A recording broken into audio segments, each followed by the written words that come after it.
Welcome to my section on my home studio build out. I'm so excited to share with you my entire process of what I was thinking and what it turned into. So the first thing is, what was my goal? And I'll show you some of my inspiration as well. I actually had two goals with this space. One was to have a nicely designed office space, and second was that it could be used as a video studio. Notice the ordering of that, and you'll also, as we go through my space, it'll make sense that I designed the space with the number one priority being it was a nicely designed space. I have gotten older and matured as a content creator over the years. And as I mentioned earlier on, I started with a home studio next to my bed, where sometimes you would actually see the bed in the background, which was terrible. And sometimes I set it up where you couldn't. And the goal was, I want a dedicated video studio space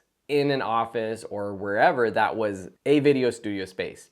And I eventually got there. I built out and spent a lot of money creating my garage as my studio space. It was still a nicely designed space that also was utilized as a garage, but it was primarily designed so I can have my own office that was a working video studio space. Now we moved to a new house and there was an extra bedroom that was going to be used as an office, which was a big change for me because I was coming inside where I have little kids right now who someday will be at school for more hours where I will have more freedom to film, but the office is right next to the bedroom. It's visible to anybody in the living space of our house. And I didn't want the office to look like a video studio. And that was a personal choice of mine because I wanted it to look like a nice room in the house. And I wanted it to use it as a room in the house that was not just a video studio. And so that was my goal of designing this space. At the same time, I needed it to be able to record video. So there's things like soundproofing and lighting choices and microphone choices that I actually changed from how I used to do it to the way that I do it now so that it still stays looking, for the most part, like a nicely designed living space and can be used that way. So let's look at a couple YouTubers who have inspired me with their own spaces. And before I do that really quickly, I do just want to mention that in terms of choosing a style for my office and my studio space, I have transitioned from wanting sort of like that clean,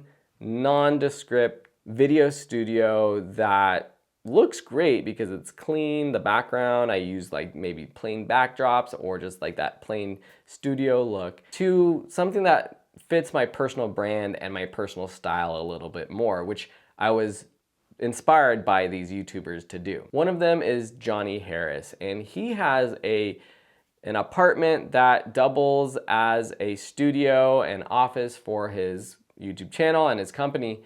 And the way that they've designed his space is really on brand with what he does. And it changes now and then, but he has a lot of maps. You have the globe in the background, the warm lighting, the different textures that kind of give off the vibe of being worldly. And that's ultimately what he does. He creates content on stories around the world, oftentimes dealing with really cool maps. And so you can see in this setup that it has that nice warm sort of vibe. Daniel Inskeep is another YouTuber. He and his wife also created a great photography channel called Mango Street, which was always an inspiration because what they did was always aesthetically pleasing, very aesthetically pleasing, very clean, but also warm. And that was, as I was picking my inspiration for my office, that was a term that I kept coming back to. I didn't want it clean, cool tech. I wanted it to be that sort of warm, vintagey vibe, and he has that in his videos. And one other creator that the vibe is not exactly what I'm going for, but the way he's set up his studio has inspired me, is Pat Flynn. Pat Flynn has a YouTube channel on entrepreneurship and business, but he also has a separate channel on Pokemon of all things. And for both of these channels, he has set up spaces that really showcase his personality in the backdrop and in the background of those videos. And again, that was something I wanted to do with my new studio space, is have something that really showcased what I'm about, what I'm passionate about, what I like, so that when I come into the space, I enjoy it, but also if you're watching a video, you get a vibe or an understanding of who I am and what I'm interested in. Now in the next lesson, we're going to back up and see the space that I'm working with.